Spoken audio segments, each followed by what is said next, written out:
খবর শুনছেন দৈনিক সংবাদ চ্যানেল থেকে। আজ জানাবো পশ্চিমবঙ্গ, দেশ এবং বিশ্বের বাছাই করা সমস্ত গুরুত্বপূর্ণ তাজা খবর। শুরুতেই জানিয়ে দেব সংবাদ শিরোনাম। ভোটের আগে ফের ভাঙন বিজেপিতে, তৃণমূলে যোগদান প্রাক্তন ফুটবলার দীপেন্দু বিশ্বাসের। ভুল তো হতেই পারে। ঝাঁটা হাতে কাঁথি দক্ষিণের বিজেপি বিধায়ককে তারা মহিলাদের, জনতার ক্ষোভ, কটাক্ষ তৃণমূলের। ভোট আবহে উত্তরবঙ্গের দল বদলের হিড়িক, বিজেপি ছেড়ে তৃণমূলে 51 পরিবার, ভাঙন শাসক শিবিরেও। পাক গুপ্তচর যোগে গ্রেপ্তার মুর্শিদাবাদের যুবক, পাকিস্তানে ওটিপি পাঠানোর অভিযোগ। বঙ্গ বিজেপিতে শ্রমিক শুভেন্দুর ঠান্ডা লড়াই চরমে, দিশেহারা জেলার নেতাকর্মীরা। ধূপগুড়িতে তৃণমূলে বড়সড় ধস, বুথ সভাপতি সহ 42টি পরিবারের পদ্ম শিবিরে যোগদান। বজ্রবিদ্যুৎ সহ হালকা বৃষ্টির সম্ভাবনা কলকাতা সহ দক্ষিণের 9 জেলায়। সাগরে ফের নিম্নচাপ, আরও চড়বে পারদ। অনুপ্রবেশকারীদের আড়ালে লুকিয়ে মমতা, কালীঘাটে পুজো দিয়ে তৃণমূলকে চরম হুঁশিয়ারি দিল্লির রেখা গুপ্তার। শুধু ভোটার তালিকা থেকেই নয়, দেশ থেকেও অনুপ্রবেশকারীদের বার করে দেব, 5 বছরের লক্ষ্যমাত্রা ঘোষণা শাহের। ভাঙড়ের শওকতের গাড়ি লক্ষ্য করে বোমাগুলি, থানার সামনেই আক্রান্ত তৃণমূল বিধায়ক। ভোটের আগে তৃণমূলে যোগ দিচ্ছেন দীপশিতা ধর, জল্পনার মাঝে মুখ খুললেন বাম নেত্রী, বললেন ধৃত 8 জনের মধ্যে 7 জনই বাংলাদেশি। কলকাতায় ফ্ল্যাট ভাড়া নিয়ে জঙ্গি মডিউল চলছিল। বর্ধমানের হোটেলে এক মুহূর্তের ভিডিও করে সমাজ মাধ্যমে পোস্ট, প্রেমিকের লজ্জায় আত্মঘাতী প্রেমিকা। বিএনপি নেতা পাশে দাঁড়িয়ে খুলল আওয়ামী লীগের অফিস, বাংলাদেশে কামব্যাক হাসিনার।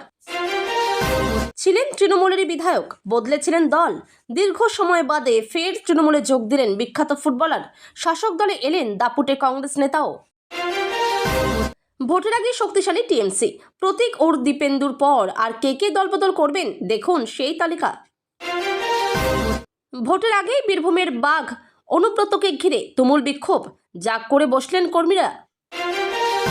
লাদাখে প্রবল ঠান্ডায় মুর্শিদাবাদের জওয়ানের মৃত্যু, রবিবার বাড়িতে ফিরল দেহ, শেষ শ্রদ্ধা জানাতে উপচে পড়ল ভিড়। সম্পূর্ণ না হওয়ায় বিশ্ববিদ্যালয়ের ক্যাম্পাসে বসছে নেশার আসর, তৃণমূলকে তুলোধনা শুভেন্দুর। গুজরাট উপকূলে সন্দেহজনক ইরানি ট্রলার, ঘিরে ধরতেই উদ্ধার 5 কোটির সিগারেট, ধৃত 4। সেলিমের কাছে প্রায়োরিটি হচ্ছে মীনাক্ষী, সিপিএমকে চড়া সুরে আক্রমণ কল্যাণ বন্দ্যোপাধ্যায়ের। নিরাপত্তা বাহিনীর সঙ্গে গুলির লড়াই, জৈশ কমান্ডার সৈফুল্লাহ সহ 2 জঙ্গি হত জম্মু কাশ্মীরের কিস্তোয়ারে। আফগানিস্তানের 5 জেলায় বিমান হামলা পাকিস্তানের, ধ্বংস হলো মাদ্রাসা, প্রাণ গেল 17 সাধারণ মানুষের। ডায়মন্ড হারবারে কেন লড়েননি বোঝা গেল, বিড়ালকে বাঘ বানানো হচ্ছে, ধুয়ে দিলেন শুভেন্দু। এআই সম্মেলনে খালি গায়ে বিক্ষোভ কংগ্রেসের, দেশের সম্মানহানি বলে নিন্দা তৃণমূলের, শোরগোল রাজনৈতিক মহলে। আপনারা তো এমনিই নগ্ন, পোশাক খোলার কি ছিল? এআই সম্মেলনে বিক্ষোভ নিয়ে কংগ্রেসকে বিঁধলেন মোদি। প্রান্তিক স্টেশনের কাছে তৃণমূল নেতার দখলে থাকা হোটেল থেকে উদ্ধার তাজা তাজা বোমা।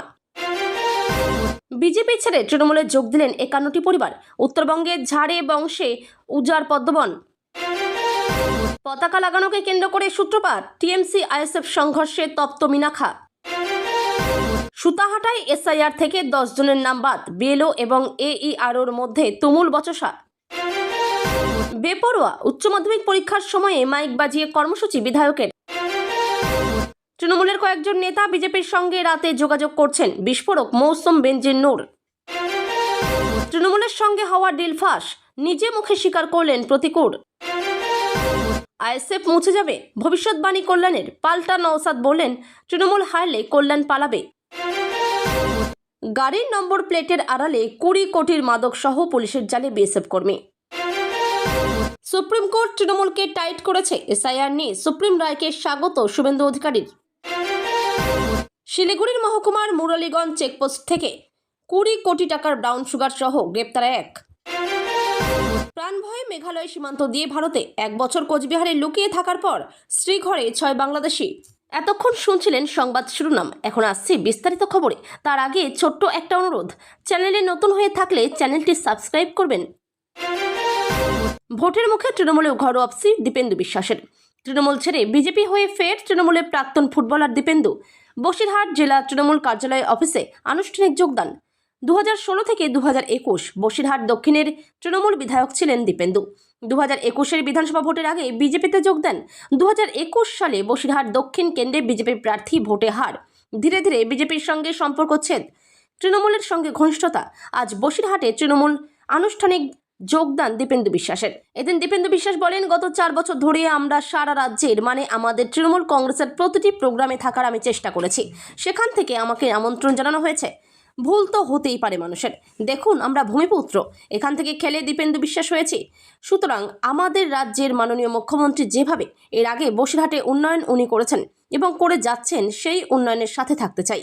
প্রসঙ্গত, সম্প্রতি বিধানসভা ভোটের আগে তৃণমূলে যোগ দিয়েছেন বিজেপির বিক্ষুব্ধ বিধায়ক বিষ্ণু প্রসাদ শর্মা, যে পৃথক গোর্খাল্যান্ড ইস্যুতে বারবার তিনি সরব হয়েছিলেন। কার্শিয়াংয়ের সাংসদ দাবি করলেন ওটা বিজেপির সাবজেক্ট ছিল, বিজেপি স্বপ্ন দেখিয়েছিল। পাল্টা বিজেপি বিধায়ক শঙ্কর ঘোষ বলছেন, তৃণমূল কি প্রতিশ্রুতি দিয়েছে জানার আগ্রহ থাকবে। তৃণমূলে যোগদানকারী কার্শিয়াংয়ের বিধায়ক বিষ্ণু প্রসাদ শর্মা বলেন, আমার চিন্তায় একটাই সমাধান বেরিয়ে এসেছে, এটা হচ্ছে দিদি। মাননীয় মুখ্যমন্ত্রী মমতা বন্দ্যোপাধ্যায় দীর্ঘদিন ধরেই বিজেপিতে তিনি বিক্ষুব্ধ। সামনেই বঙ্গ বিধানসভা নির্বাচন, তার আগে জনসংযোগ যাত্রায় বেরিয়ে মানুষের ক্ষোভের মুখে বিজেপি বিধায়ক সুমিতা সিনহা। কাথি দক্ষিণের বিজেপি বিধায়ক তিনি। আজ রবিবার সকালে কাথি 3 ব্লকের ভাজা চাউলি গ্রাম পঞ্চায়েতের ডুমুর বেরিয়া গ্রামে নেতাকর্মীদের নিয়ে বাইক মিছিল করেন বিজেপি বিধায়ক। অভিযোগ, সেই সময় তাকে বিক্ষোভ দেখান স্থানীয় মহিলারা, এমনকি ঝাঁটা হাতে তেড়ে যান বলে অভিযোগ, যা নিয়ে শুরু হয়েছে জোর রাজনৈতিক চর্চা। ঘটনায় শাসক দলের দিকেই অভিযোগ তুলেছেন সুমিতা সিনহা। তার অভিযোগ, পরিকল্পনা করে স্থানীয় মহিলাদের দাঁড় করিয়ে এই ঘটনা ঘটানো হয়েছে। যদিও এই প্রসঙ্গে কাথি সাংগঠনিক জেলা তৃণমূলের চেয়ারম্যান তরুণ মাইতি বলেন, দীর্ঘদিন এলাকার সঙ্গে যুক্ত নন বিধায়ক, এটা সাধারণ মানুষের ক্ষোভ। বঙ্গে সংগঠন এখনও যথেষ্ট দুর্বল, বিশেষত তৃণমূল স্তরের জনসংযোগ থেকে এখনও শতহস্ত দূরে গেরুয়া ব্রিগেড। ভোটের মুখে দুর্বলতা ঢাকতে এবং জনসংযোগ বৃদ্ধি করতে একাধিক নয়া কর্মসূচি নিয়েছে বঙ্গ বিজেপি নেতৃত্ব। মানুষের সমর্থন আদায়ে গৃহ সংকল্প অভিযান শুরু হয়েছে। এদিন সেই কর্মসূচি করতেই ডুমুরবেড়িয়া গ্রামে যান কাথি দক্ষিণের বিজেপি বিধায়ক সুমিতা সিনহা। সেই সময় গ্রামের মানুষজন তাকে ঝাঁটা দেখান বলে অভিযোগ, জানিয়ে তীব্র উত্তেজনা ছড়িয়ে পড়ে। দ্রুত এলাকা ছাড়তে বাধ্য হন বিজেপি বিধায়ক। ঘটনার প্রসঙ্গে তার দাবি, শান্তিপূর্ণভাবেই আমরা বাইকে করে ঘুরছিলাম, সেই সময় অন্তত 30 জন সংখ্যালঘু মহিলা বিক্ষোভ দেখান। বিধায়কের কথায়, পরিকল্পনা করে আগে থেকে ওই মহিলাদের এনে রাখা হয়েছিল। এর পেছনে শাসক দল তৃণমূল আছে বলেও দাবি সুমিতা সিনহার। ভোটের দামামা বেজে গিয়েছে, নির্বাচনের আগে দলবদলের পালা অব্যাহত। আলিপুরদুয়ার ফালাকাটা 1 নম্বর ওয়ার্ডে বিজেপি ছেড়ে তৃণমূলে যোগ দিল 51টি পরিবার। অন্যদিকে নাগরাকাটায় সম্পূর্ণ উল্টো ছবি, সেখানে তৃণমূলে ভাঙন ধরিয়ে বিজেপিতে যোগ দিয়েছেন 11 জন। ইতিমধ্যেই উত্তরবঙ্গে এই দলবদলকে ঘিরে রাজনৈতিক উত্তাপ চড়তে শুরু করেছে। শনিবার আলিপুরদুয়ার ফালাকাটা 1 নম্বর ওয়ার্ডের 222 নম্বর বুথে কর্মসূচির আয়োজন করেছিল তৃণমূল। ওই কর্মসূচিতে উপস্থিত ছিলেন তৃণমূলের জেলা সাধারণ সম্পাদক সুভাষচন্দ্র রায় ও তৃণমূলের ফালাকাটা টাউন ব্লক সভাপতি রাজু মিশ্র। তাদের উপস্থিতিতে বিজেপি ছেড়ে তৃণমূলে যোগ দেয় 51টি পরিবার। তাদের হাতে দলীয় পতাকা তুলে দেয় জেলা নেতৃত্ব। তৃণমূলের দাবি, ফালাকাটার বিধায়ক 5 বছরে কোনো উন্নয়ন করতে পারেনি, 1 নম্বর ওয়ার্ডে কোনো কাজ করেনি, মানুষকে বিভ্রান্ত করার চেষ্টা করা হচ্ছে। স্থানীয় উন্নয়নমূলক কর্মকাণ্ড এবং রাজ্য সরকারের বিভিন্ন জনমুখী প্রকল্পে আস্থা রেখেই পরিবারগুলি তৃণমূলে যোগ দিয়েছে। নির্বাচনের আগে সংগঠন মজবুত করার ক্ষেত্রে এই যোগদান তৃণমূলের পক্ষে ইতিবাচক বার্তা দেবে বলে মনে করছে রাজনৈতিক মহলের একাংশ। তবে বিরোধী দলের পক্ষ থেকে এখনও পর্যন্ত কোনো প্রতিক্রিয়া পাওয়া যায়নি। অন্যদিকে নাগরাকাটায় বিজেপির পরিবর্তন সংকল্প সভায় তৃণমূল ছেড়ে বিজেপিতে যোগ দেন 11 জন। সভায় উপস্থিত ছিলেন নাগরাকাটা বিধানসভা কেন্দ্রের বিধায়ক পুনা ভেংরা, জেলা সভাপতি শ্যামল রায় ও দলীয় নেতৃত্ব। ওই 11 জন সদস্যের হাতে দলীয় পতাকা তুলে দেন তারা। পাক গুপ্তচর যোগে গ্রেপ্তার মুর্শিদাবাদের যুবক, পাকিস্তানে ওটিপি পাঠানোর অভিযোগ। বহরমপুরের জালে যুবক ধৃত সুমন শেখ পুনের একটি লেদ কারখানায় কাজ করত। পাকিস্তানের একাধিক ব্যক্তির সঙ্গে সোশ্যাল মিডিয়ায় যোগাযোগ, ক্রিপ্টোকারেন্সির মাধ্যমে টাকাও পেয়েছে ধৃত। দাবি পুলিশ সূত্রে, গত সপ্তাহে জোহাব শেখ নামে একজন সিম কার্ড ব্যবসায়ীকে গ্রেপ্তার। জোহাব শেখকে জিজ্ঞাসাবাদে সুমন শেখের সম্পর্কে তথ্য খবর পুলিশ সূত্রে পাক গুপ্তচর বৃত্তি করতেই কি ওটিপি পাঠানো হয়েছিল খতিয়ে দেখছেন তদন্তকারীরা। গত বছর পহেলগাঁও হামলার পর গোটা দেশ জুড়েই চলছে তল্লাশি। লুকিয়ে থাকা জঙ্গি হোক কিংবা গুপ্তচর, কেউই ছাড় পাচ্ছে না। ইতিমধ্যেই পাক গুপ্তচর সন্দেহে একাধিক জনকে গ্রেপ্তার করা হয়েছে। এই মুহূর্তে কড়া নজরদারি চলছে প্রতিটা রাজ্যেই। এবারেও তার অন্যথা হয়নি। বহুদিন ধরেই সন্দেহজনকদের গতিবিধির উপর নজর রাখছিল উত্তরপ্রদেশ এসটিএফ। গত বছর বারাণসীতে গ্রেপ্তার করা হয়েছিল মোহাম্মদ তুফাইলকে। অপরদিকে দিল্লি থেকে যাকে গ্রেপ্তার করা হয়েছিল তার নাম হারুন মোহাম্মদ। হারুনের বিরুদ্ধে ওঠে গুরুতর অভিযোগ। পাকিস্তানের সঙ্গে হারুনের পারিবারিক সম্পর্ক রয়েছে। মূলত সে পাকিস্তানের হাই কমিশনের কর্মচারী মুজাম্মাল হোসেনের সঙ্গে যোগাযোগ রেখেছিলেন। সূত্র মারফত খবর, হারুন মোটা টাকার বিনিময়ে সে পাকিস্তানিদের ভ্রমণের জন্য ভিসা করে দিতেন। এখানেই শেষ নয়, জাতীয় নিরাপত্তা সহ দেশের রাজধানী এবং একাধিক জায়গার গুরুত্বপূর্ণ জায়গার তথ্য সে পাকিস্তানকে সরবরাহ করে এই হারুনই। সূত্রের খবর আরও জানা গিয়েছিল, ভিসা প্রসেসিং ফি এর মাধ্যমে আলাদা আলাদা ব্যক্তির নামে ব্যাংক অ্যাকাউন্টগুলোতে টাকা রাখতেন। এরপর নিজের কমিশনটুকু নিয়ে মুজাম্মল হোসেনের কাছে পাঠিয়ে দিতেন। অভিযোগ, এই টাকা দেশবিরোধী কাজে ব্যবহার হয়েছিল। শিওরে বিধানসভা নির্বাচন, আর এই নির্বাচনের সাফল্য অর্জন করতে চায় বঙ্গ বিজেপি। আর তার জন্য যত রকম চেষ্টা করা দরকার তা পদ্মশিবির করছে। সেটা এসআইআর হোক, কেন্দ্রীয় বাহিনী পাঠানো হোক এবং রাজ্য সরকারের বিরুদ্ধে প্রবল সমালোচনা। আবার বই প্রকাশ থেকে শুরু করে বিজেপি শাসিত রাজ্য থেকে আইটি কর্মী নিয়ে আসা সহ ইস্তেহার তৈরি করতে মানুষের মতামত সবই করা হচ্ছে গেরুয়া শিবিরের পক্ষ থেকে। কিন্তু দুটি জিনিস কিছুতেই ঠিক করা যাচ্ছে না। 1. দলীয় নেতাদের গোষ্ঠীকন্দল। 2. দুর্বল সংগঠন শক্তিশালী করা বলে সূত্রের খবর। এদিকে এবার বিজেপি রাজ্য সভাপতি শ্রমিক ভট্টাচার্যের সঙ্গে বিরোধী দলনেতার ঠান্ডা লড়াই চরমে উঠেছে, যা বিধানসভা নির্বাচনের প্রাক্কালে ব্যাপক প্রভাব পড়তে পারে বলে মনে করা হচ্ছে। ইতিমধ্যেই শুভেন্দু ঘনিষ্ঠদের নানা দায়িত্ব থেকে সরিয়ে দিয়েছেন শ্রমিক, উল্টে আদি নেতাদের কাছে টেনে নিয়ে এসেছেন। তার উপর কোনো কথাই রাজ্য সভাপতি জানাচ্ছেন না বিরোধী দলনেতাকে বলে অভিযোগ। সবকিছুই শুভেন্দুকে জানতে হচ্ছে ভায়া মারফত। এই নিয়ে শুভেন্দু অত্যন্ত রুষ্ট হয়েছেন শ্রমিকের বিরুদ্ধে। এমনকি বিষয়টি নিয়ে সুকান্ত মজুমদারের সঙ্গে আলোচনা করেছেন বলে সূত্রের খবর। অন্যদিকে শ্রমিক ভট্টাচার্য সবটা শুনেছেন, কিন্তু তারপরও শুভেন্দু অধিকারীকে পাত্তা দেননি। এতে বেজায় চটেছেন বিরোধী দলনেতা। বিধানসভা নির্বাচনকে সামনে রেখে শ্রমিক যেভাবে কাজ করছেন তাতে তাকে দূরিয়ে সরিয়ে রাখা হচ্ছে, এমন অভিযোগ তুলে নয়াদিল্লিতে গিয়ে অমিত শাহকে নালিশ ঠুকে এসেছেন শুভেন্দু অধিকারী বলে সূত্রের খবর। এই পরিস্থিতিতে শ্রমিক জেলার নেতাদের একরকম নির্দেশ দিচ্ছেন, আর পরক্ষণেই শুভেন্দু আর একরকম নির্দেশ দিচ্ছেন। তার জেরে দিশাহারা হয়ে পড়ছেন জেলার নেতাকর্মীরা। কোন পথে যাবেন তারা সেটা বুঝতে পারছেন না জেলার নেতাকর্মীরা বলে জানা যাচ্ছে। 2026 সালের বিধানসভা নির্বাচনের দামামা বাজার আগেই উত্তরবঙ্গের জলপাইগুড়ি জেলায় বড়সড় সাংগঠনিক ঝটকা খেলেও শাসক দল তৃণমূল কংগ্রেস। ধূপগুড়ি বিধানসভার বারঘড়িয়া গ্রাম পঞ্চায়েত এলাকায় তৃণমূলের এক দাপুটে বুথ সভাপতির নেতৃত্বে মোট 42টি পরিবার পদ্ম শিবিরের নাম লেখালেন। রবিবার একটি আনুষ্ঠানিক কর্মসূচির মাধ্যমে তাদের হাতে বিজেপির পতাকা তুলে দেওয়া হয়। বারঘড়িয়া গ্রাম পঞ্চায়েত এলাকাটি রাজনৈতিকভাবে অত্যন্ত গুরুত্বপূর্ণ। বিজেপির দাবি, এলাকার সাধারণ মানুষ এবং তৃণমূলের নিচু তলার কর্মীরা শাসক দলের কাজে বীতশ্রদ্ধ। উন্নয়নের অভাব এবং স্থানীয় নেতৃত্বের অত্যাচারে অতিষ্ঠ হয়েই কর্মীরা স্বতঃস্ফূর্তভাবে দলবদল করেছেন। বিজেপির স্থানীয় নেতৃত্বের মতে এই যোগদানের ফলে আগামী নির্বাচনে ওই এলাকায় তৃণমূল কার্যত বিরোধী শূন্য হয়ে পড়বে। অন্যদিকে এই দলবদলকে বিশেষ গুরুত্ব দিতে নারাজ স্থানীয় তৃণমূল নেতৃত্ব।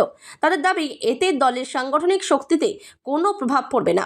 তবে রাজনৈতিক মহলের মতে ধূপগুড়িতে বিজেপি ও তৃণমূলের লড়াই বরাবরই সমানে সমানে হয়। সেই পরিস্থিতিতে বুথ স্তরের এই ভাঙন তৃণমূলের জন্য চিন্তার কারণ হয়ে দাঁড়াতে পারে। দক্ষিণবঙ্গের পাশাপাশি বৃষ্টি হতে পারে উত্তরবঙ্গেও। দার্জিলিং, জলপাইগুড়ি এবং কালিম্পংয়ে চলতি সপ্তাহে অন্তত 2 দিন বিক্ষিপ্তভাবে হালকা বৃষ্টির সম্ভাবনা রয়েছে। তার প্রভাবেই আগামী কয়েকদিনে কলকাতা সহ দক্ষিণবঙ্গের বেশ কয়েকটি জেলায় বজ্রবিদ্যুৎ সহ বৃষ্টির সম্ভাবনা তৈরি হয়েছে। তবে ভারী বৃষ্টি হবে না। সর্বত্রই বিক্ষিপ্তভাবে হালকা বৃষ্টির পূর্বাভাস দিয়েছে আলিপুর আবহাওয়া দপ্তর। হাওয়া অফিস জানিয়েছে, সোমবার থেকেই দক্ষিণবঙ্গের কিছু জেলায় বৃষ্টি শুরু হয়ে যাবে। বজ্রবিদ্যুৎ সহ বিক্ষিপ্ত বৃষ্টির সতর্কতা জারি করা হয়েছে দক্ষিণ 24 পরগনা, পশ্চিম মেদিনীপুর, পূর্ব মেদিনীপুর এবং ঝাড়গ্রামে। কলকাতায় বৃষ্টি হতে পারে মঙ্গলবার। এছাড়াও বিক্ষিপ্ত বৃষ্টির সম্ভাবনা রয়েছে হাওড়া, হুগলি, উত্তর 24 পরগনা, বাঁকুড়ায়। তবে এই জেলাগুলিতে আলাদা করে আবহাওয়ার কোনো সতর্কতা জারি করা হয়নি। সতর্কতা রয়েছে কেবল 4 জেলার জন্য। বৃষ্টি হতে পারে উত্তরবঙ্গেও। দার্জিলিং, জলপাইগুড়ি এবং কালিম্পংয়ে সোমবার এবং মঙ্গলবার বিক্ষিপ্তভাবে হালকা বৃষ্টির সম্ভাবনা রয়েছে। তবে উত্তরের তাপমাত্রায় আগামী 7 দিনে বড়সড় কোনো পরিবর্তনের সম্ভাবনা নেই। দক্ষিণবঙ্গের জেলাগুলিতে আগামী 2 দিনে রাতের তাপমাত্রা আরও 2 ডিগ্রি বাড়তে পারে। তারপরের 6 দিনে তাপমাত্রায় তেমন কোনো হেরফের হবে না। 2026 সালের বিধানসভা নির্বাচনে বাংলায় তৃণমূল শাসনের অবসান নিশ্চিত। রবিবার কলকাতায় পা রেখেই এই বড় দাবি করলেন দিল্লির মুখ্যমন্ত্রী তথা বিজেপি নেত্রী রেখা গুপ্তা। রবিবার সকালে কলকাতায় এসে প্রথমেই তিনি কালীঘাট মন্দিরে পুজো দেন। গলায় গেরুয়া উত্তরীয় এবং হালকা গোলাপি শাড়িতে রেখাকে ঘিরে মন্দির চত্বরে ছিল কড়া নিরাপত্তা। পুজো শেষে সাংবাদিকদের মুখোমুখি হয়ে মুখ্যমন্ত্রী মমতা বন্দ্যোপাধ্যায়ের বিরুদ্ধে তোপ দাগেন তিনি। রেখা গুপ্তা অভিযোগ করেন, বাংলায় সন্ত্রাসবাদ, গুন্ডামি এবং লোভের রাজনীতির চরম সীমায় পৌঁছেছে। তিনি বলেন, বাংলার মা বোনেদের মর্যাদা আজ ঝুঁকির মুখে। মানুষের ঘরবাড়ি পুড়িয়ে দেওয়া হচ্ছে, সাধারণ জনগণকে লুট করা হচ্ছে, অথচ প্রশাসন নীরব দর্শক। জনগণ এবার মমতা বন্দ্যোপাধ্যায়ের শাসন শেষ করার চূড়ান্ত সিদ্ধান্ত নিয়ে ফেলেছে। অনুপ্রবেশকারী ইস্যুতেও মমতাকে কড়া ভাষায় আক্রমণ করেন তিনি। দিল্লির মুখ্যমন্ত্রীর দাবি, মমতা বন্দ্যোপাধ্যায় অনুপ্রবেশকারীদের আড়ালে লুকিয়ে থাকতে পারেন, কিন্তু তিনি জনগণের গর্জন দমন করতে পারবেন না। 2026 সালের বিধানসভা নির্বাচনে বাংলায় তৃণমূল শাসনের অবসান নিশ্চিত।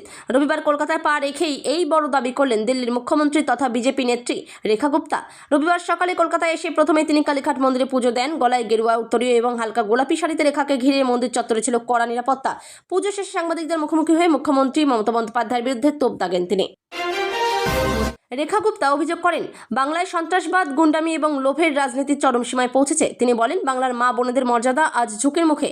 মানুষের ঘরবাড়ি পুড়িয়ে দেওয়া হচ্ছে, সাধারণ জনগণকে লুট করা হচ্ছে, অথচ প্রশাসন নীরব দর্শক। জনগণ এবার মমতা বন্দ্যোপাধ্যায়ের শাসন শেষ করার চূড়ান্ত সিদ্ধান্ত নিয়ে ফেলেছে। অনুপ্রবেশকারী ইস্যুতেও মমতাকে কড়া ভাষায় আক্রমণ করেন তিনি। দিল্লির মুখ্যমন্ত্রীর দাবি, মমতা বন্দ্যোপাধ্যায় অনুপ্রবেশকারীদের আড়ালে লুকিয়ে থাকতে পারেন, কিন্তু তিনি জনগণের গর্জন দমন করতে পারবেন না। এদিন দুপুরে কলকাতায় সায়েন্স সিটি অডিটোরিয়ামে বিজেপি মহিলা মোর্চা আয়োজিত বিশাল মহিলা সম্মেলনে যোগ দেন রেখা গুপ্তা। সায়েন্স সিটির সেই মঞ্চে তার পাশে ছিলেন কেন্দ্রীয় মন্ত্রী অন্নপূর্ণা দেবী, রাজ্য সভাপতি শ্রমিক ভট্টাচার্য এবং বিরোধী দলনেতা শুভেন্দু অধিকারী। সেখান থেকেও তিনি বাংলার পরিবর্তনের ডাক দেন। রাজনৈতিক মহলের মতে, বিধানসভা নির্বাচনের আগে দিল্লির মুখ্যমন্ত্রীর এই বাংলা সফর বিজেপি কর্মীদের বাড়তি অক্সিজেন যোগাবে। অসমের বিভিন্ন প্রান্তে প্রায়শই বাংলাদেশি অনুপ্রবেশকারী সন্দেহে ধরপাকড়ের ঘটনা ঘটে। অসমের মুখ্যমন্ত্রী হিমন্ত বিশ্ব শর্মা নিজেও তা পোস্ট করেন সমাজ মাধ্যমে। অসমে গিয়ে এমনটাই বললেন কেন্দ্রীয় স্বরাষ্ট্রমন্ত্রী অমিত শাহ। তার দাবি, শুধু ভোটার তালিকা থেকেই নয়, আগামী 5 বছরের মধ্যে দেশ থেকেও অনুপ্রবেশকারীদের অস্তিত্ব মুছে ফেলা হবে। আগামী 31শে মার্চের মধ্যে দেশ থেকে মাওবাদ নির্মূল করার লক্ষ্যমাত্রা নিয়েছে কেন্দ্রীয় সরকার। সেই লক্ষ্যে অনেকটাই অগ্রসর হয়েছে। নিরাপত্তা বাহিনীর ধারাবাহিক অভিযানে গত কয়েক বছরে বেশ কিছু সাফল্য এসেছে। যেমন শীর্ষ মাওবাদী নেতাদের মৃত্যু হয়েছে, তেমনি বৃদ্ধি পেয়েছে আত্মসমর্পণের হিড়িক। একই রকমভাবে অনুপ্রবেশ বন্ধ করতেও তৎপরতা বৃদ্ধি করেছে কেন্দ্র। এই অবস্থায় অনুপ্রবেশকারীদের উদ্দেশ্যে কেন্দ্রীয় স্বরাষ্ট্রমন্ত্রীর এই হুঁশিয়ারি যথেষ্ট তাৎপর্যপূর্ণ।